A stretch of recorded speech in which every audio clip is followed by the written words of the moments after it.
ਉਹ ਬੱਲੇ ਨਹੀਂ ਬਹਾਰ ਬੇਗਮ, ਤੈਨੂੰ ਕਿਵੇਂ ਪਤਾ ਲੱਗ ਗਿਆ ਵੀ ਸਿੰਧ ਸਾਰੇ ਕਦੀਮ ਬਣਿਆ ਹੈ? ਤੇ ਨਾਲੇ ਇਹ ਕਹਿੰਨੀ ਕਿਹਨੂੰ ਪਈ ਹੈ ਵੀ ਸਿੰਧ ਸਾਰੇ ਕਦੀਮ ਬਣਾ ਦਿੱਤਾ ਹੈ? ਕਿ ਉਹਦਾ ਨਾਂ ਨਹੀਂ ਹੈਗਾ ਜਾਂ ਚਿੱਬ ਚੁਰਨ ਚਟਣ ਵਾਸਤੇ ਰੱਖੀ ਹੋਈ ਹੈ? ਤੁਹਾਡੀ ਚਿੱਬ ਦੇ ਉੱਤੇ ਸਿਰਫ ਇਮਰਾਨ ਖਾਨ ਦਾ ਨਾਂ ਚੱਲਦਾ ਹੈ। ਜੇ ਸਿੰਧ ਸਾਰੇ ਕਦੀਮ ਹੈ ਤੇ ਮਾਸ਼ਾਅੱਲਾ ਪੰਜਾਬ ਕਿਹੜਾ ਹੈ ਪੈਰਿਸ ਬਣਿਆ ਹੋਇਆ ਹੈ। ਪੰਜਾਬ ਦੇ ਵਿੱਚ ਲਾਹੌਰ ਕੱਢ ਦੋ ਪਿੱਛੇ ਕੀ ਹੈ? ਸਾਰੇ ਖੰਡਰੇ ਦੇ ਸ਼ਹਿਰ ਬਣੇ ਪਏ ਨੇ, ਗਲੀਆਂ ਦੇ ਵਿੱਚ ਕੂੜਾ ਗਟਰਾਂ ਦਾ ਪਾਣੀ ਖੜਾ ਹੋਇਆ।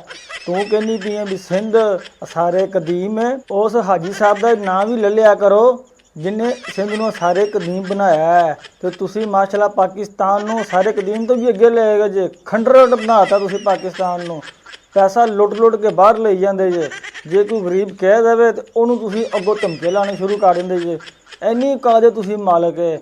ਤੁਹਾਡੀ ਜੇਬ ਦੇ ਉੱਤੇ ਸਿਰਫ ਇਮਰਾਨ ਖਾਨ ਦਾ ਨਾਂ ਚੜਿਆ ਹੋਇਆ। ਇਮਰਾਨ ਖਾਨ ਦਿਨ ਹੋਵੇ ਇਮਰਾਨ ਖਾਨ, ਰਾਤ ਹੋਵੇ ਇਮਰਾਨ ਖਾਨ। ਇਹਨੇ ਜਿਸ ਦਿਨ ਮਰਨਾ ਨਾ, ਇਹਨੇ ਉਸ ਦਿਨ ਵੀ ਕਹਿਣਾ ਇਮਰਾਨ ਖਾਨ।